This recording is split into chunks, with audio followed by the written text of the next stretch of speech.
Welcome to the Bookers Alliance podcast, where we hold the pencil and the pencil is power. Coming at you right now is your host, Marky Mark, along with the man, the myth, the legend, Frank Donaldson. Join us as we discuss the ever-changing landscape of professional wrestling. So hang on tight, you jabronis, and enjoy the ride. All right, welcome in, everybody. Thank you for joining today's episode of the Bookers Alliance podcast. Sit down, pull yourself up a ringside seat, because today's topic is all about the championship title designs and our opinions on what is out there and what's been in the past. So we're going to talk about some of your favorites, some of the not so favorite, some of the best looking, some of the ugliest.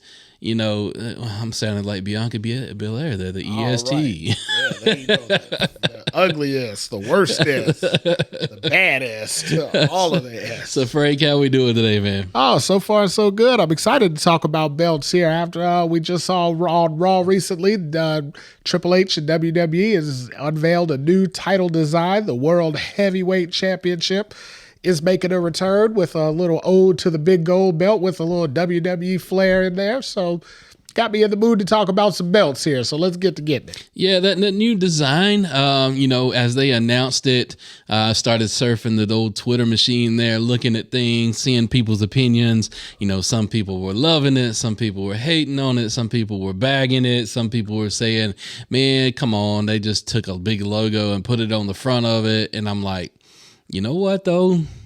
I think it looks good. There you go. Well, as is life. I mean, that's what everything is right around these days. You know, some people are just they hated it before they unveiled it. When they saw it sitting on the table, I hate it. Yeah. Then you got other people that, you know, they sniffed it out a couple of weeks ago in the rumors that they were going to be releasing that. They loved it. You know, I love that belt design. Hadn't seen just loved it because it was new. They just knew it was new, and they're like, I love it. So that's how life goes today. So, hey, people are just playing their role. Yeah. So go to WWE Shop Zone, check out the pictures of the new title there. Shop Zone? What the hell is that? Is that like arcade or something? There's WWEshop.com. Oh, okay. We cite our sources here. So check out pictures of it. Take a look at it. Tell me what you think. You know, I think it's a pretty classy design. It's got two lions on either side. Got the lion head underneath the banner there. Also got it's got the eagle on top there. So, you know, it looks really good. It's got some jewels in there here and there, paying homage, of course, to the Big Gold. I'm going to refer to this belt as Big Gold 2.0. That's what I've seen it referred to that way. I'm just going to call it the World Heavyweight Championship. So that got us thinking about what are some of the championship title designs that we've seen in the past, and what did we think about them? So we're going to start off today with, on a low note, we'll talk about the ugliest title that we've ever seen. There's been some. Yeah, there's been some that look like they got drugged through the mud. Oh yeah. There's been some ugly ass titles out there. Yeah, so for ugly, we're gonna go through these and we each kind of got a pick. We might agree on some, but with ugly, Frank here went with D-Bry's belt, the eco-friendly World Champion. Yeah, absolutely. My God, that was. You see when Kofi won at Kofi Mania, you see they had a real belt there to give him because they weren't giving him that cardboard nonsense there. Yeah, no, now I will say, for what it was, I mean, I get it. It fit his character. It fit his character. But God, that was abysmal. That was the river stones where the jewels were. I mean, that was trash. That was garbage. I was not a fan. And then my pick for the ugliest belt was the 24/7 title. Oh, that thing looked like it comes straight off the Waffle House. Oh, logo. Yeah. I mean, it was. I didn't know if it was a record spin-in sometimes. If you caught it in the right angle, you didn't know if it was like gold and green like a shoe, and you just didn't know. That thing was awful. Oof. That belt was so ugly, it couldn't even find the trash can. No. Yeah, Dana Brooke lost it, gave it Nikki Ash, just kind of threw it somewhere. Yeah. She tried to hit the trash can. Yeah, she wanted to throw it away, and she threw it somewhere. I think that was apropos, though, for that. Yeah, it kind of served right. And then not too long after that, R-Truth just got injured and hadn't been seen since. So it was kind of like him and that belt really were intertwined. Maybe that was his baby. Maybe that was Little Jimmy. Little Jimmy done tripped him somewhere. Maybe Little Jimmy's the champion right now. Maybe they'll bring that back somewhere. Oh, I would like to see that. Yeah, Yeah, let's book that. We'll book that. We'll book that. Put that in the next episode. Pay attention. Now, for ugliest belts, we got some honorable mentions. They're fair mention. They just couldn't win out. We've got Jeff Hardy's TNA belt. Whew, God, Lord, that thing was bad. I don't know if that was the Divas Championship on steroids or what that was. No clue. I mean, it was on a purple strap, a black strap. It was Jeff's face. Sometimes it was Jeff's face on drugs. Sometimes it was no. Jeff's face on DUI. I mean, I don't know, that damn thing. Woo. Bad. And then also an honorable mention is the Fiend's championship belt. So, again, same kind of with Daniel Bryan's. I get it. You know, it went with the character, but ugh. Yeah, I don't. When I saw it, I was like, why is it his face? I don't understand that. It was his mask. You know, maybe because the mask. Idea they were trying to sell some merch. I get it. Again, I get it, but if I'm gonna shell out, I think that thing was like $600 or $700 when it came. If I'm shelling out $600 or $700, it ain't gonna look that damn ugly. I'm like, no. Again, ugh. So I think, you know, with the mention of the ugly belts there, we'll kind of move on into the next one, where we want to talk about awkward belt designs. Didn't we just cover that? Yeah, well, yeah, kind of. Yeah. Ugly, awkward. They all fit there together. Yeah. So for this one, I chose the hardcore title belt, the Mick Foley special. Yeah. And Frank, you've chosen the TNT belt, which is a pretty interesting choice, and we'll get there in a minute. Yeah. But with the hardcore title, even though it was awkward, I liked it. I thought it fit Mick's character, but a busted up winged eagle belt, like really? Yeah. So in the idea, it fit Mick's character for what he was playing at the time, but you know, it wasn't a belt just for Mick. It wasn't like it was his custom belt. You know, as that belt got handed around, you know, all these other characters are carrying that belt. It didn't match everybody else's character. You know, it was it was weird. It was, you know, pieces were falling off of it. It was just bad. It was just, but again, because it was hardcore, I guess. But yeah, not for me. No. Yeah, I also think that belt kind of picked up some DNA along the way with everybody's blood on it. I'm sure. I mean, I can only imagine. Not as much as the NXT Women's Championship picked up. Oh, no. Page's championship. Nope. We ain't going there. Nope. Got to keep PG, Sorry. sir. Never mind. I'm just thinking out loud. We got to keep them thoughts to the inner monologue. Oh, sir. My bad. Okay. After the mics go off. There you go. So, your choice was the TNT belt. So let's explain that. So I chose the TNT belt for awkward just because we saw the basically the growing up of the TNT belt. When it came out, it was just like red. It was a red strap with a silver a plate and a couple other silver plates and some black writing. Then a couple of weeks later, it had a little bit of gold on it. Then a few weeks later, it had some stones on it. And I don't know. I don't want to see it. I don't want to see the growing up process of a wrestling belt on TV. Give me the belt. Don't give me the belt. I get it. It came out in the pandemic and blah blah blah. Well, maybe they should have just held off on that belt. If it had to come out and look that damn bad, they should have just waited. But now I think it's a wonderful belt design now. It's very pretty now. But because we saw every iteration of it to get to where it is now, I mean, hell, every champion for a while had a different version of the belt. Cody had a different version. Wardlow had a different version. Brody Samoa Lee Joe had had a version, yeah. Everybody got a different version because they couldn't figure out all the design. And for me, that's just awkward as hell to have. That's like, you know, when you're getting ready to go to prom, but you're putting on, you know, you come out in your underclothes first. Then you come out in with just your shirt on. And I don't need to see every iteration of it. I just need to see the finished product. So let's move on to our next topic for the belts. This one is the all-time classic, the most classic looking belt.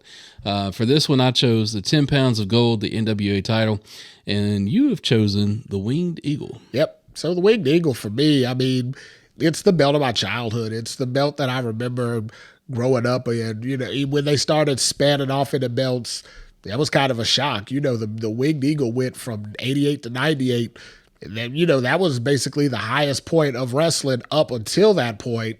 You know, for a little kid, you know, we didn't have the Attitude Era at that point, so all we really knew as mainstream was the Winged Eagle belt. You know, the WCW, of course, was doing their thing on the other side, but they weren't as popular as WWE. So the Winged Eagle belt for a lot of people was the heavyweight championship of the world.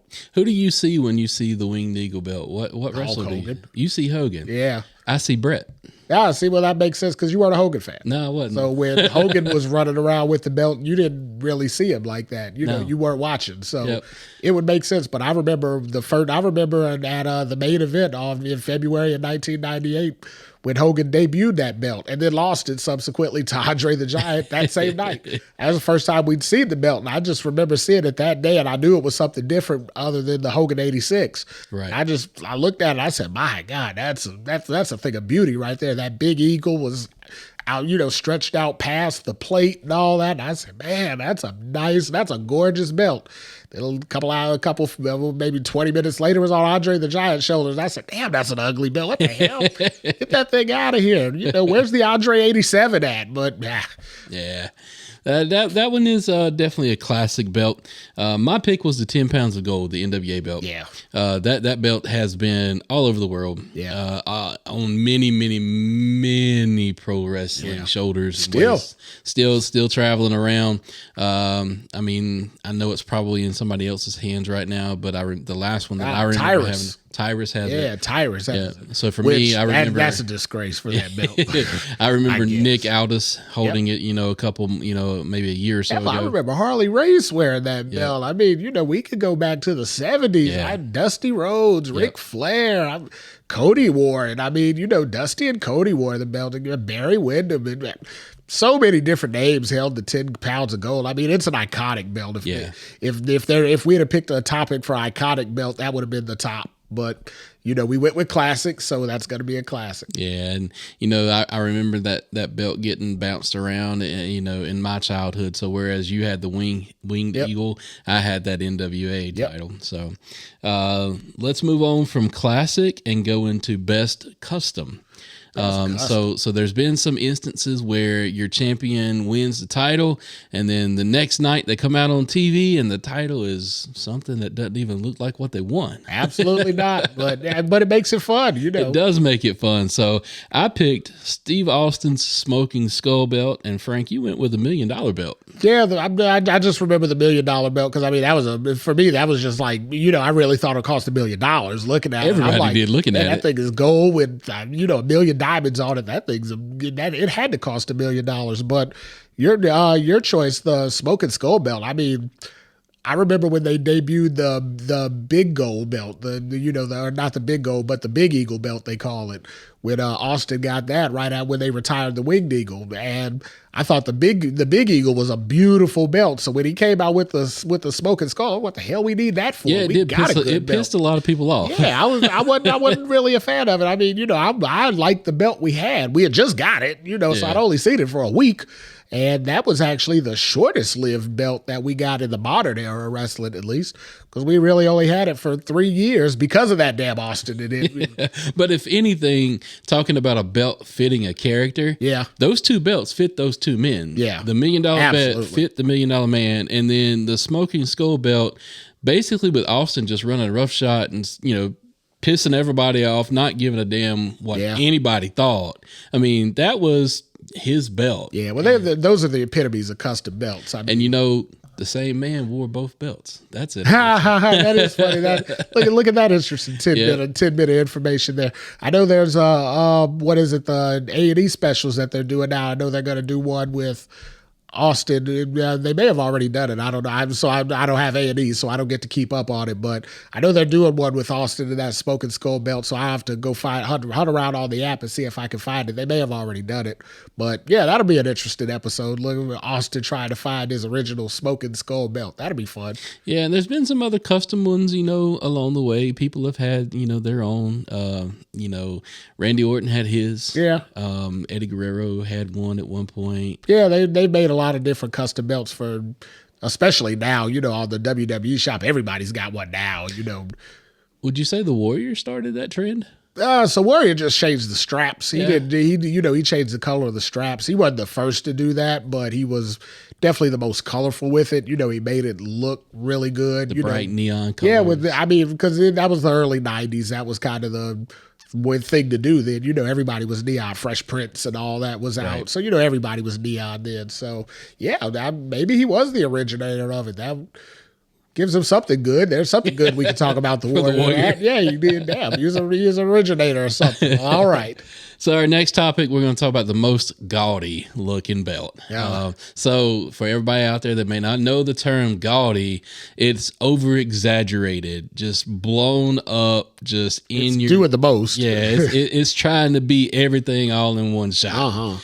So now I'm not saying I don't like my pick. I actually love my pick.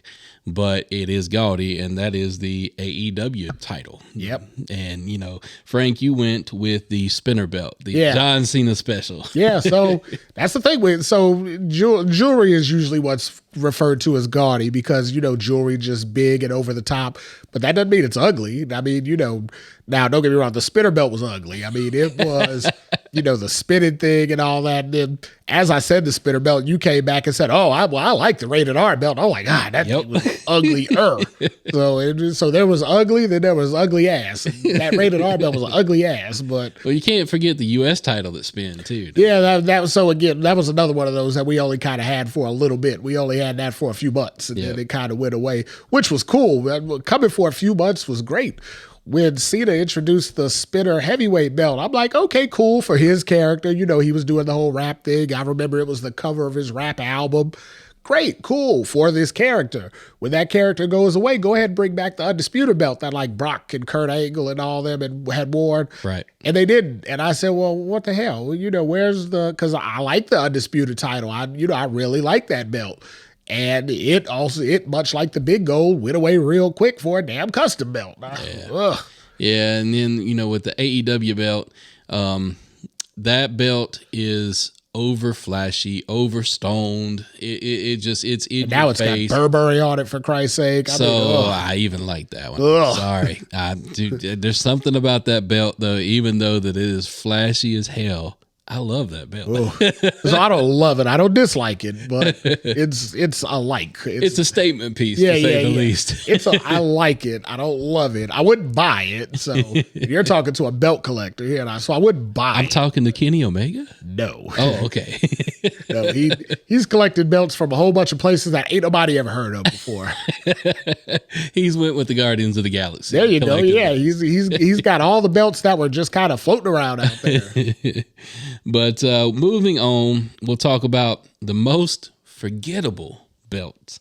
This one might be a little controversy. It might be a little controversy because I know a lot of people, a lot of ECW fans love this belt, but it really never held any meaning, so to speak, and that was the FTW belt. The FTW belt. All righty then. So that's my pick. Isn't that still on TV? It is. And the man who invented the belt, his son is carrying the belt currently. Well, there's nepotism at its finest. Jesus. So if you don't know, Taz created that belt.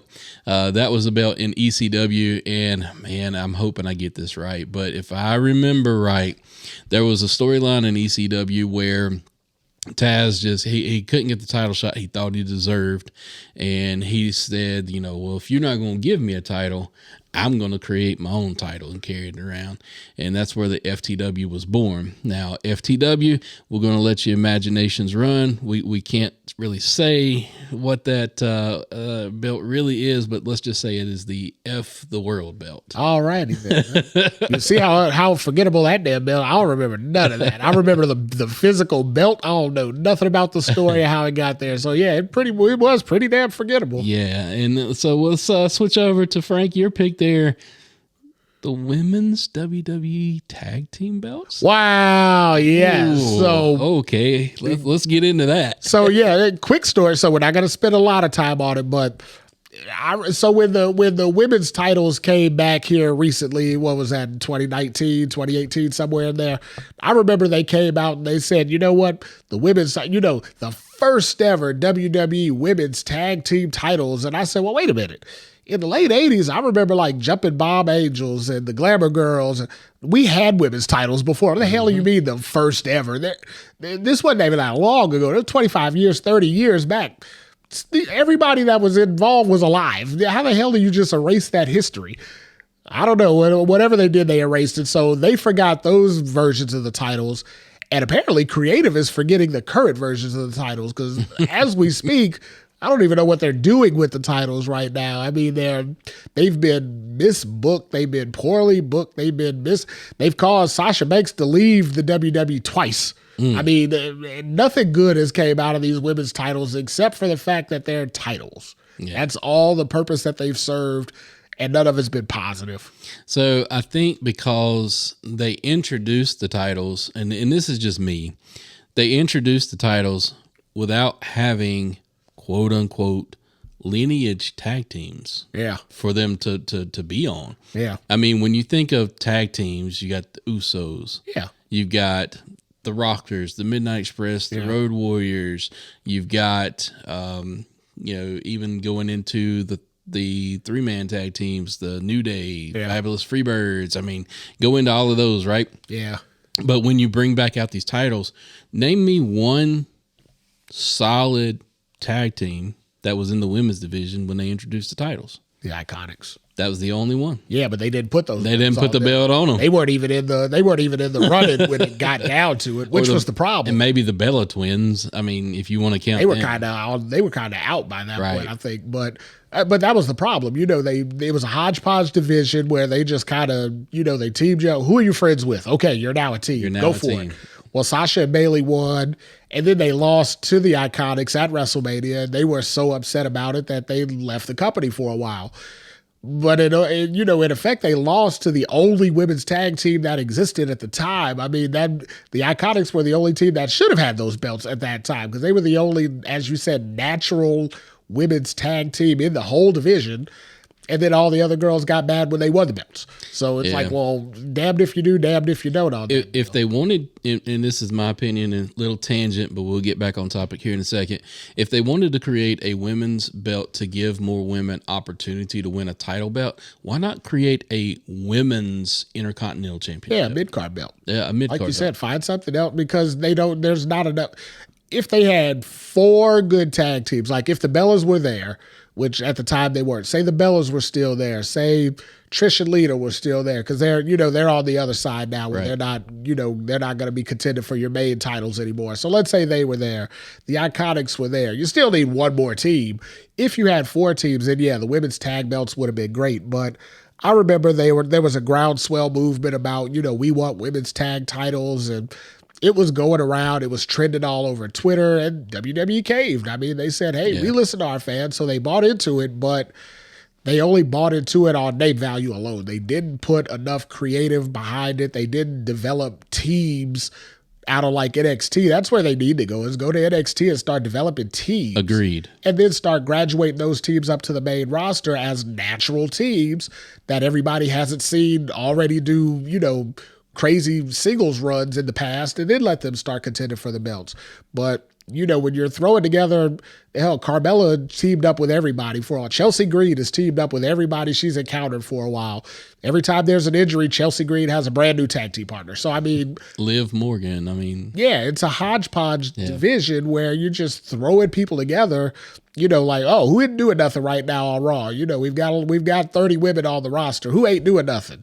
Well, that's somewhere in the area like 20 of them. So it's like, oh, well, now we've got 10 tag teams. No, you don't have 10 tag teams. You have 3 tag teams at best. Right. And the rest of them need to be contending for the women's titles or something else. Yeah. And that's, to me, that's the biggest problem. We'll get back on topic here, but we had to rant on that before. We've said this in the past. We'll say it again. Come on, WWE, do better. Yeah. Do better. Right. Do better by the women's division as a whole. I mean, AEW, you in that same vein. Do better. Oh, good Lord. Thank God they don't have women's tag titles. Because, don't get me wrong. I wouldn't be surprised if they came out with women's trios titles and only got 3 women to fight over. But whatever. Yeah. All right. So let's move on to our last one here. our favorite championship title, which we agree on. Yeah. That's an easy one to agree on. Yeah. I think most people listening would agree. Yeah, and this one is the prettiest, the classiest, and also maybe the most lineage, most heritage with the guy that held this belt as many times as he held it. And we're talking about the Big Gold, the title that is most synonymously known with Ric Flair. Yeah. I mean, WWE, of course, when they brought it in, Booker T brought it in from the WCW buyout. Then they kind of revamped it a little bit, made it the WWE World Heavyweight title, kind of the precursor to the belt that we got unveiled not too long ago on Raw. But, right. I mean, it's a classic design. It was made by a Texas belt buckle maker, actually, that they were going for. They said, let's just make something big, something bold, something that's going to make a statement. And no other wrestling belts look like that when that came out back in '86. I mean, the 10 pounds of gold was the only other known wrestling belt at that time. WWE was bound. WWF at the time, they were bouncing between a lot of different designs of the belt. I think Hogan, during his reign, he had 4 different versions of the belt. So, I mean, they hadn't really settled on a design until they got to the Hogan 86. That got 2 years. And then the Winged Eagle came, of course. But the Big Gold, I mean, it's still living out there today. We just saw it not too long ago on Ric Flair's last match when Rick wore the belt one last time out there, for his last hurrah. And it's still an iconic design. It's, it's the quintessential heavyweight championship title. Yeah, that belt has crossed promotions. That belt has crossed, in different iterations of it. It's crossed promotions. I mean, it's been held by, like you said, Booker, Rick in WCW. It was held by Randy. It was held by Sheamus at one point. Yeah, Triple H. Triple H introduced it as the rebranded WWE title. Yep. Batista, Cena, all the greats have held it. Hulk Hogan held it 1,000 times in WCW. Painted NWO right over the top of it. And that was a belt that was so respected, though. It got its own retirement. Yeah, I mean that one night that John Cena kind of took it. And handed it off to Flair. Flair was standing at the top of the stage, and he handed it off. That was just really, really, really special, because if anybody that belt belonged to, it was Flair. That's his belt. Absolutely. And who better to hand it to the man than the man who tied him for as many titles. Only 2 16-time world champions out there. They were the last two to really touch it. I mean, I know Brock had it for a minute, but that was just basically to transition it away, because Brock said, I'm not carrying 2 belts around. But I mean, I'll be honest, when the rumors started swirling about they're going to reintroduce another title for one of the for one of the shows when Roman takes the other titles to the other show, I was hoping it was going to be the Big Gold again. I said, hey, save yourself a lot of time and effort and just bring the Big Gold back. But when I saw the belt that they released, and I realized they want that WWE logo to stand out. The branding. Yeah, they had to do something different with it. I think they did a pretty good job of it. I think so. It kind of reminds me of the old SmackDown set where the fist was busted out on the set. Yeah. Now I just kind of feel like the logo's exploding out of the Big Gold right now. So, but if you take a look, at the belt Roman's carrying, if you take a look at the AEW belt, take a look at UFC belts, that logo is right in the middle. Yeah, absolutely. That's today's promotion of the hey, it's smart. Yeah, I mean, smart marketing. Think about, we talked about not too long ago, they gave the Chiefs the world titles when they won. What was the first thing you saw? Patrick Mahomes was wearing the belt. And everywhere you saw him going, you saw a big WWE logo all over his whole Super Bowl, celebration, the parade, everywhere that they went. Him, Kelsey, his brother, everybody was running around with that. So I get it. You want that logo out there. You want it promoting your brand. And let's be honest, I'm interested to see what they do with Roman's belts. What they're going to do with the WWE title and the Universal title. I'm really interested to see how that's going to go. Yeah, because he can't walk around with 2 belts now. No, it doesn't make sense. Can't have one belt on one guy and he's still carrying 2, because there ain't no 2 no more. So you got to do something. I mean, even if they come out with, Snoop had the gold version. Yeah, there you go. I just hope they don't settle on his belt. Like just say, okay, we're just going to do away with the black belt, make the blue belt. In all honesty, I don't think they can get rid of the black belt, though, because, I mean, in all honesty, that is the black is the lineage, WWE right? heavyweight title. So, I mean, you can't get rid of that. The Universal has far less history behind it. So if you're going to get rid of one, the blue one's the you one. get rid of the blue one, keep the black one. But in all honesty, I think they're just going to come out with a different design and refer to it as what they called it last night. The WWE, what they call it, the Universal Heavyweight Championship of the world. Yep. The WWE, I think they'll just do that and just, carry that heritage with it. Yep. So that kind of wraps up our discussion about the WWE or championship titles in general. Let us know your thoughts. What was your favorite title? What was the title you hated the most? What did you look at and go, oh my God, I wish they never created that? Do you not like the new title that's coming out? Hey, drop us a line on our social media outlets. Let us know. We're up for discussion. But we appreciate you listening. Thank you for downloading each and every episode. Just want to send a special shout out to all of our listeners that are across the pond and listening from other countries. We appreciate you guys. Thank you for everything that you're doing for us. And with that, everybody, we bid you adieu. Peace. Today's podcast was produced by SBP. You can find our podcast on all major podcast platforms. Also connect with us on our social media accounts. Search for the Bookers Alliance on Facebook, Twitter, and Instagram.